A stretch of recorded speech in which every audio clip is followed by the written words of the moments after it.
स्वागत है आप सभी का एएनबी न्यूज में। आज बात करेंगे पश्चिम बंगाल के सियासत के बारे में और आज का मुद्दा भी यही रहेगा क्योंकि सियासी बिसात बिछ चुकी है। चुनाव आयोग ने चुनावी तारीखों का ऐलान कर दिया है। इसके साथ ही ममता बनर्जी ने इस फैसले पर सवाल भी उठा दिया। आपको बता दें, बंगाल में 8 चरणों में चुनाव होंगे और ममता बनर्जी ने इस पर सवाल उठाते हुए ये कहा कि मोदी और अमित शाह के कार्यक्रमों के तहत इस प्रकार से फैसला लिया गया है। 8 चरणों में वोटिंग होगी।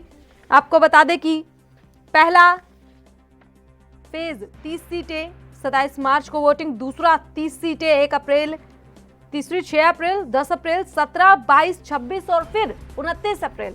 8 चरणों में वोटिंग होगी और काउंटिंग 2 मई को। तो आपको बता दें कि सियासी बिसात बिछ चुकी है। ममता बनर्जी ने सवाल उठा दिए। ममता ने कहा है कि बीजेपी का प्लान है जिसे वो किसी भी कीमत पर कामयाब नहीं होने देंगी।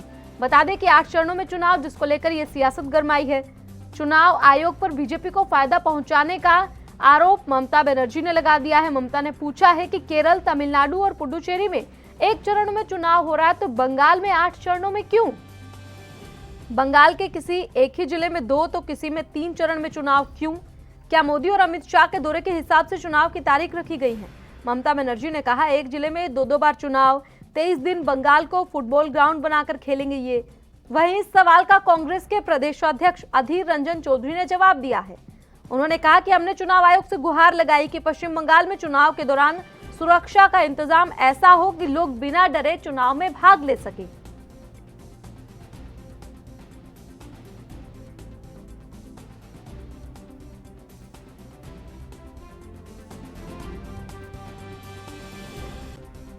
इलेक्शन कमीशन ने तय किए हैं, फैसला किए हैं कि बंगाल के चुनाव हिंसा और भयभीत के माहौल के मद्देनज़र 8 चरणों में ये चुनाव कार्य निर्वाह करेंगे। कितने चरणों में होगा इसमें हमें कोई लेना देना नहीं है। हमारे बस एक ही मकसद ये है कि हर हालात में इस चुनाव शांतिपूर्ण तरीके से निर्वाह करना चाहिए, जैसे कि हर आम वोटर वो बिना डर, बिना शंका, बिना भयभीत इस चुनाव में भाग ले सके। बता दें, चुनाव की तारीखों के ऐलान के बाद ही कोलकाता में हिंसा की पहली घटना हुई है। बीती रात करीब 11 बजे कडापारा इलाके में कुछ लोग पहुंचे। परिवर्तन रथों पर हमला बीजेपी के बोला गया। बीजेपी का आरोप है कि टीएमसी कार्यकर्ताओं ने ऐसा किया है। उनकी गाड़ियों और उनमें लगी एलईडी टीवी में जबरदस्त तोड़फोड़ की गई है। बंगाल बीजेपी प्रभारी कैलाश विजयवर्गीय ने घटना का वीडियो ट्वीट करते हुए लिखा, आज ही चुनाव आयोग ने बंगाल चुनाव तिथि की घोषणा की और तृणमूल कांग्रेस के गुंडों ने बिना किसी डर के रात में 11 बजे बीजेपी के कडापारा गोडाउन में घुसकर एलईडी गाड़ियां फोड़ी, एलईडी भी खोलकर ले गए। तस्वीरें आपकी टीवी स्क्रीन पर। शायद गुंडों ने चुनाव आयोग को चुनौती दी है।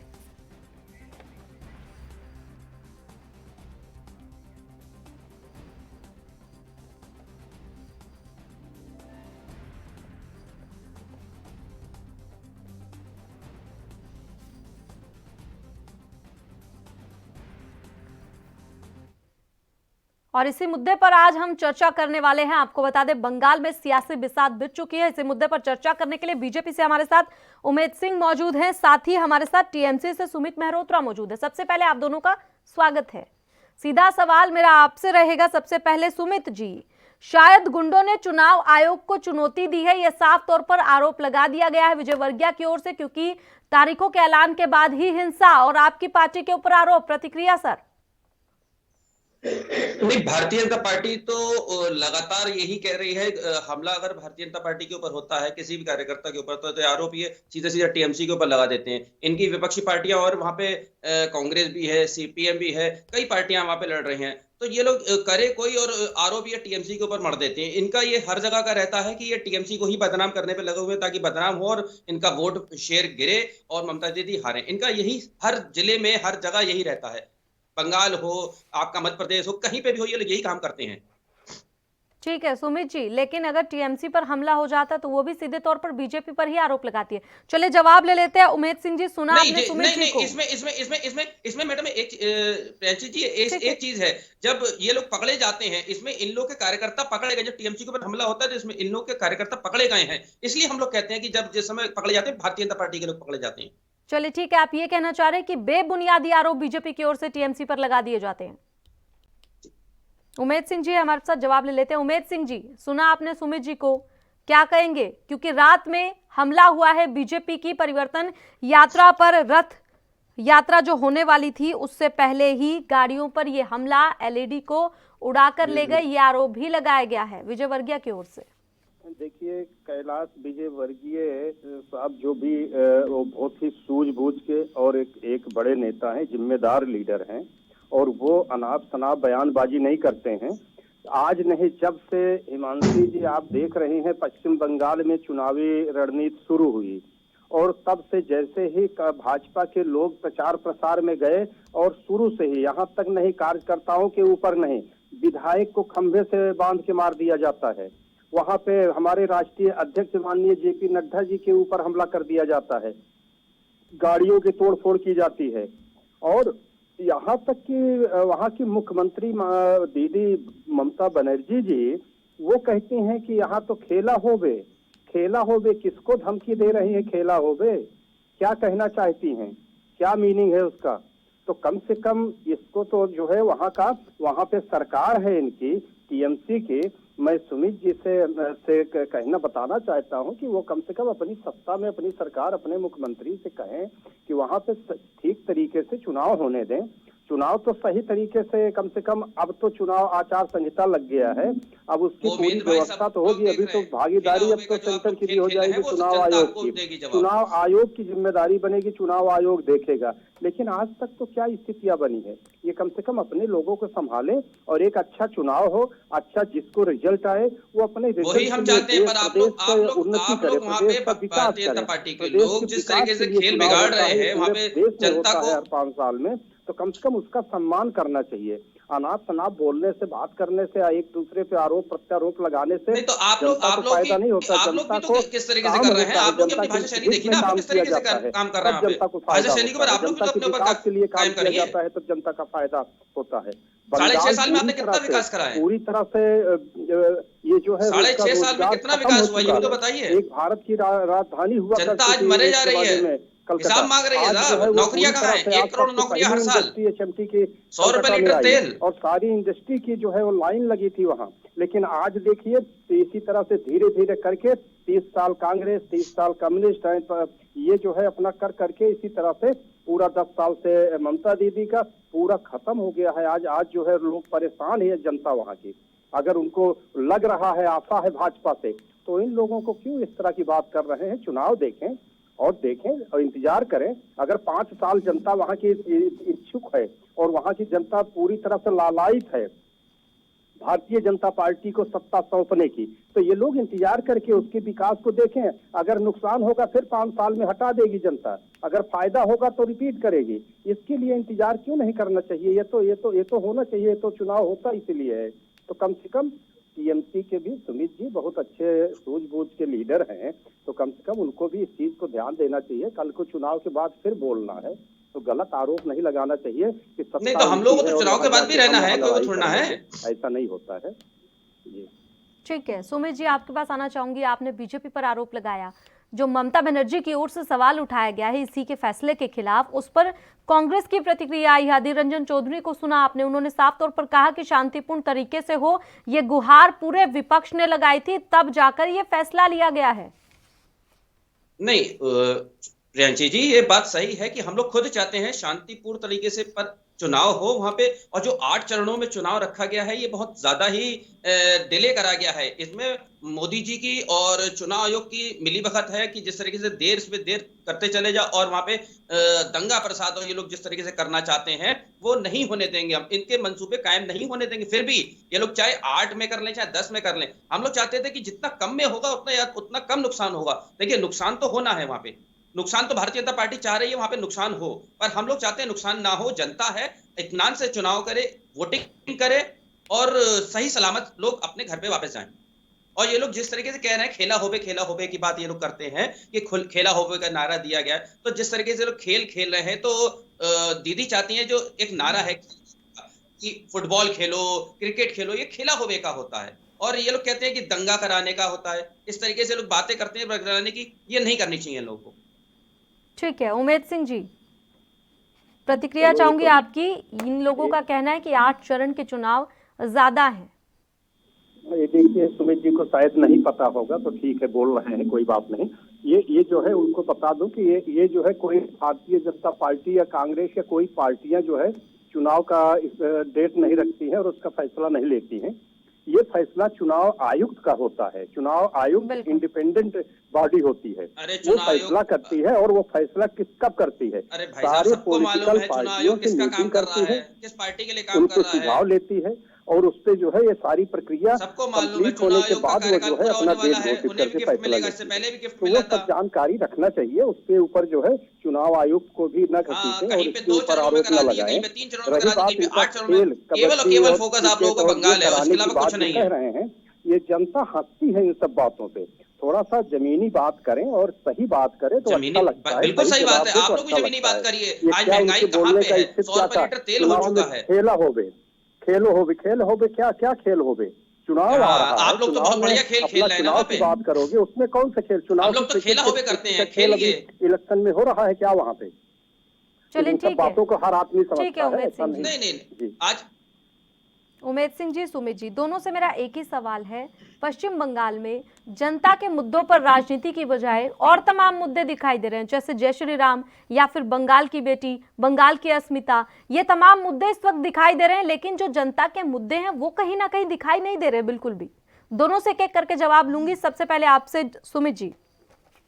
मैम प्रियांशी जी, मैं आपको बता दूं, जिस तरीके से वहां पे चल रहा है काम, उस तरीके से ये लोग नहीं करने देते हैं किसी भी पार्टी को। भारतीय जनता पार्टी एक अपने को डिक्टेटरशिप दिखाती है। माननीय मोदी जी डिक्टेटरशिप दिखाते हैं कि हम आपको काम नहीं करने देंगे। आज कोरोना काल के दौरान कितने लोगों ने काम करा इनके, भारतीय जनता पार्टी के लोग, ये बता दें। और इससे पहले भी तूफान आया था, तूफान में कितने लोगों को इन लोगों ने मदद करी, ये भी बताएं वहां पे जाकर के। जनता तो इनसे सवाल पूछे कि आप लोग कितना साथ में रहे। अब जब चुनाव का समय आया तो आप लोग निकल के आकर के कहने लगे हम लोग चुनाव में आएंगे, आपका सोनार बंगला बनाएंगे। तो इस तरीके से नहीं होता है। और सोनार बंगले का भी तो आपने एक उदाहरण देखा है, ड्रग्स के मामले में एक इनके युवा नेता हैं, पकड़े गए हैं, पामेला जी। तो जिस तरीके से ये लोग चाहते हैं कि ड्रग्स का कार्यकाल, इनका जो काम है वहां पे बढ़ाया जाए, ये नहीं होने देंगे। अभी तो और नाम उसमें खुल रहे हैं, एक एक करके कड़ियां जुड़ती चली जा रही हैं। उन्होंने, पामेला जी ने इनके राष्ट्रीय जो कैलाश विजयवर्गीय जी हैं, उनका भी नाम शायद लिया है अभी।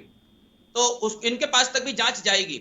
और आप देख रहे हैं, आप लोगों के चैनल के माध्यम से मैं एक बात और कहूंगा कि जिस तरीके से 8 चरणों में चुनाव इन्होंने कराने की घोषणा करी है चुनाव आयोग ने, वो चुनाव के बाद भी आप देखिएगा किस तरीके से लोग 2 तारीख को खेल खेलते हैं लोग वहां पे। ठीक है, उमेद सिंह जी, आपका जवाब चाहूंगी। जी देखिए मैडम, जो है वहाँ पे विकास के लिए बात होनी चाहिए। और देखिए, आप पहले पीछे का देखिए, आगे तो हम कह रहे हैं कि हम करेंगे जो है वहाँ के लिए, इंडस्ट्री के लिए भी, वहाँ के रोड के लिए भी, वहाँ के बहुत सारे बजट, बहुत सारा वो दिया भी गया है। और जैसा कि अभी आप लोग देखे हैं कि कई उद्घाटन माननीय प्रधानमंत्री जी के द्वारा हुआ भी है, वो पूरे देश में हो रहे हैं, केवल बंगाल में ही नहीं। और बंगाल में किसी तरह से कमी नहीं रही। लेकिन ये लोग नुकसान जनता का क्या किए हैं? यहाँ से माननीय प्रधानमंत्री की तरफ से किसानों के लिए फायदे का वो दिया गया, उसमें जो है इन लोगों ने किसान बेहाल है, किसान मर रहा है। केवल किसानों को जो है फायदा मिल जाता तो क्या नुकसान होता? जिसको 5 साल बिता के जब चुनाव आया तो अब जो है लेटर भेज रहे हैं। 23 लाख किसानों को अगर पहले किए होते तो आज किसानों का इतना लॉस नहीं होता, जिसको भारतीय जनता पार्टी ने घोषणा किया है कि मैं वो 30 तक का जोड़ के जो है हमारी सरकार आने के बाद में किसानों का नुकसान, किए गए नुकसान जाके बात करनी चाहिए दीदी द्वारा। अरे आपके पास पैसे नहीं है, हमसे ले लीजिए। तो किसानों का फायदा, किसानों की समस्या सुन लीजिए। किसानों के खेती के लिए सोचना चाहिए।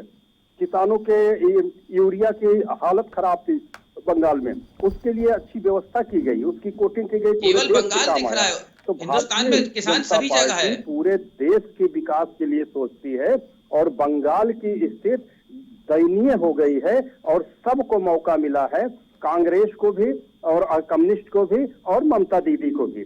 सबका देख चुकी है जनता। 10 साल का कार्यकाल चलाया है ये कुछ नहीं है। उमेश तो सिंह कम जी, से कम 10 साल का अब जो है कार्यकाल जनता बहुत उत्साहित अच्छा चलाया है, 5 जनता साल खुश है। सुनिश्चित और आप लोग जिस तरीके से कार्य कर रहे हैं वहाँ पे, जनता आपको सबक वो जो है सिखाएगी। भारतीय जनता पार्टी के लिए सीट दे रही है और हम 200 से कई गुना कई अच्छा पार करेंगे। हम शायद 220-25 की स्थिति में जा रहे हैं। 200 जो हम लोग 200 50 की को नुकसान समझ रहे थे, मंसूबे आज आपके वो पूरे भी नहीं चीजें होंगे। हमारी बहुत तेजी से बढ़ रही ढाई है। का आंकड़ा पार नहीं कर पाएंगे आप लोग। टीएमसी के लोग जो है, इनके सदस्य, इनके सांसद, इनके विधायक, इनके कारपोरेटर, इनके प्रधान और बीडीसी वो भागना शुरू कर दिए हैं। तो जनता उमड़ पड़ी है।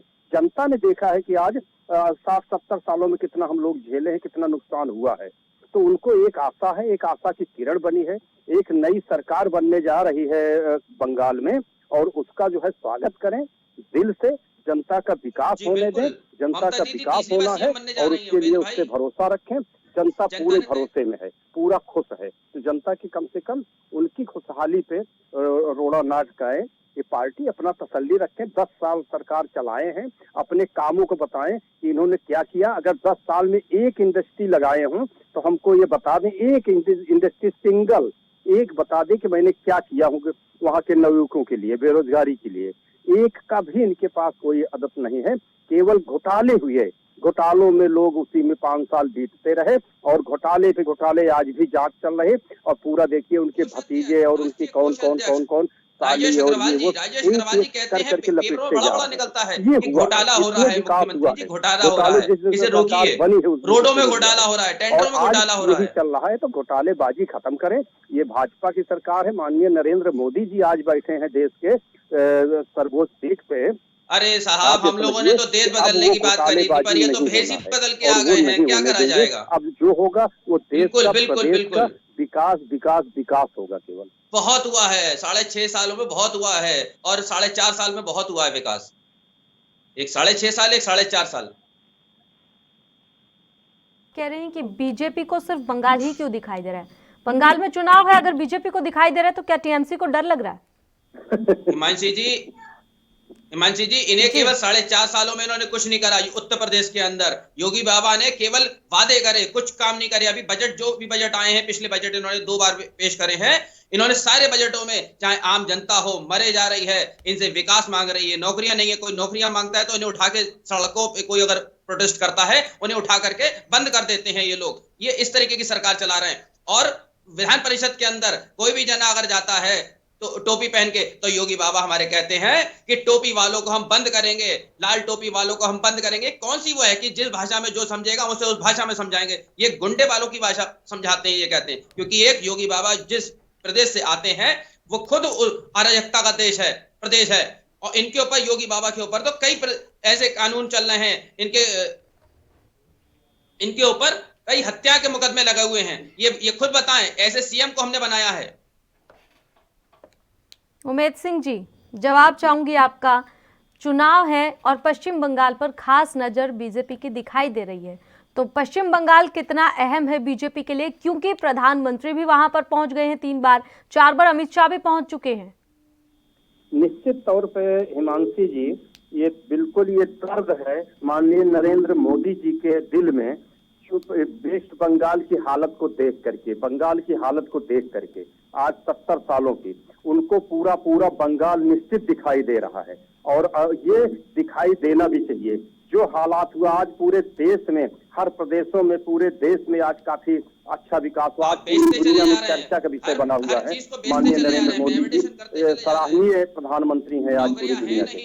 आज जो है बंगाल की स्थिति जो दय से दयनीय हो गई है, स्थिति बन गई है, उसको सुधारने के लिए निश्चित तौर पे बंगाल के जो है निगाह है। वहाँ के जो गरीब जनता, किसान, जिस तरह से वहाँ के सारे वर्कर, अभी जिस तरह देखे हैं कि हमारे राष्ट्रीय अध्यक्ष जी माननीय माननीय जो है जेपी नड्डा साहब, अभी जो है माननीय कैलाश विजयवर्गीय जी, दिलीप घोष साहब प्रदेश अध्यक्ष, सारे नेताओं ने अभी गरीबों के घर से जो काम करते थे इंडस्ट्री में जाके उनके यहाँ, जूट मिलों के, इंडस्ट्री के लेबर के यहाँ खाना खाया और उनकी कहानी और उनकी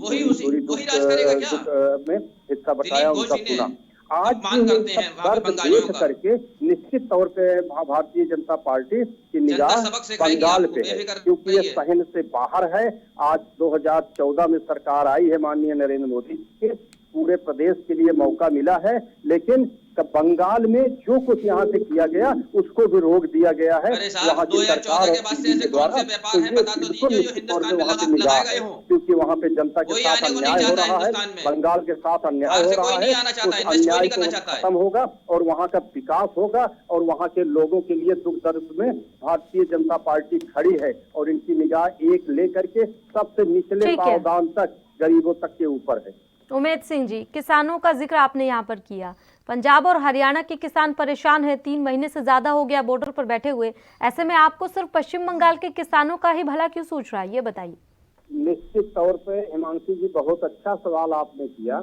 केवल पश्चिम बंगाल का नहीं, पूरे देश के किसानों से वादा किए थे और पूरे देश का किसान ने पूरी तरह से खुशहाली और एक्सेप्ट करके माननीय नरेंद्र मोदी अरे जी अगर को आपने किसानों प्रधानमंत्री के की गद्दी में सुनी होती बैठाया तो आज है। किसान और मरे नहीं ऐसा होते। किया है जो और 76 दिन से उन्होंने आज वादा धरना चल किया रहा है है, कि खत्म हो गया होता धरना अगर 2022 आपने किसानों की बात हम सुनी होती। किसानों की आय दूनी करेंगे, इनकी पर मोदी जी, अमित शाह जी के पास टाइम ही नहीं है बात और करने उसका का। जीता जागता उदाहरण पहले से है कि आते ही सबसे पहले यूरिया को, जो किसान खाद नहीं पाएगा तो वो बोता कैसे फसल उग जाएगा। तो सबसे पहले वो प्रॉब्लम दूर हुई है जो हमेशा के लिए खत्म हुआ। यूरिया पे कोटिंग हो गई और कोटिंग कर करके अब किसानों के पास बड़ी आसानी से मिल रहा है। अब कहीं भी लाइन नहीं लग रही है यूरिया खाद की। हमारे दो की जो बात हो पहली रही है। चीज थी, किसानों के और कोई मदद काम नहीं के है आप लिए लोगों के उनको पास। 6-6 हजार रुपए दिया जा रहा है कि अपने फसल के खाद पानी देने के लिए उनको मदद मिल रही है। तो किसान, छोटे छोटे किसान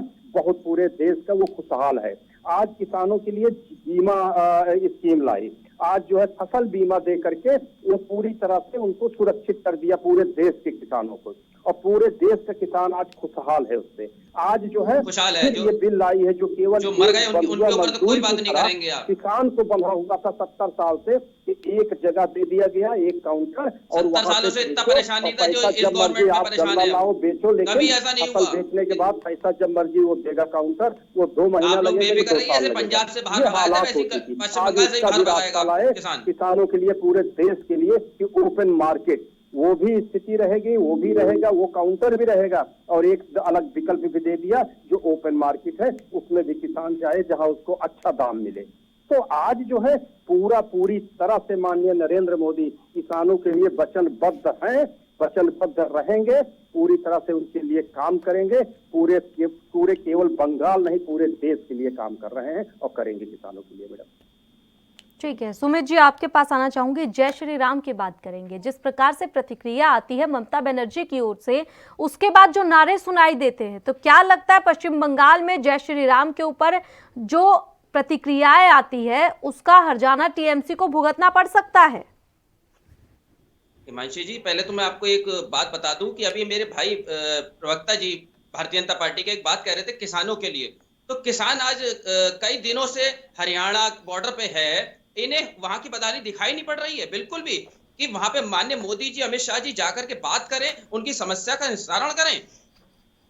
कोई नहीं दिखाई नहीं पड़ा, केवल एक बंगाल का दिखाई पड़ रहा है, इसके अलावा कोई नहीं। कि हम बंगाल में जाके किसानों की आय दुगनी कर देंगे, हम किसान बहुत ज्यादा खुशहाल हो जाएगा। केवल बंगाल ही क्यों, पूरा उत्तर प्रदेश है, पूरा देश आपका है, देश में काम करिए आप, पर कुछ नहीं, केवल झूठे वादे।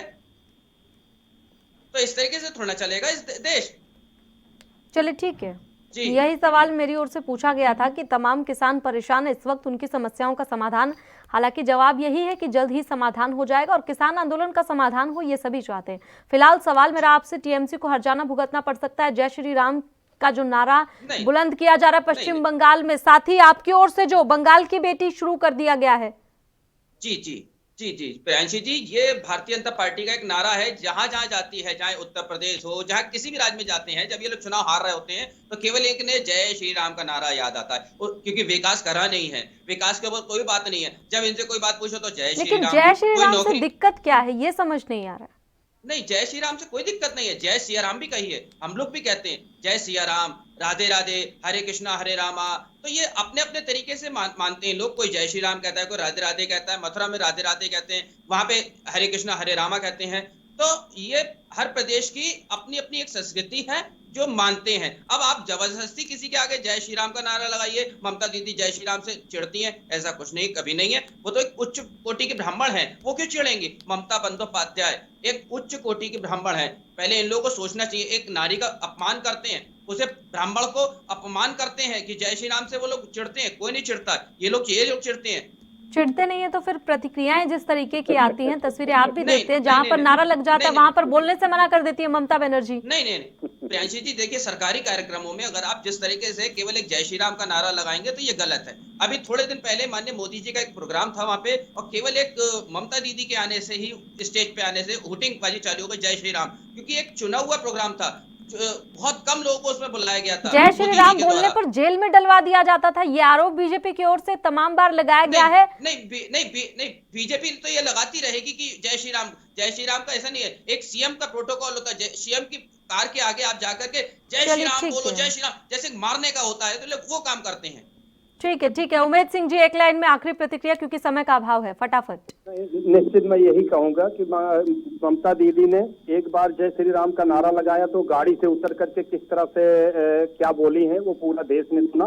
और मैं कहता हूं, बार बार कहता हूं कि ये देश सर्व समाज का देश है।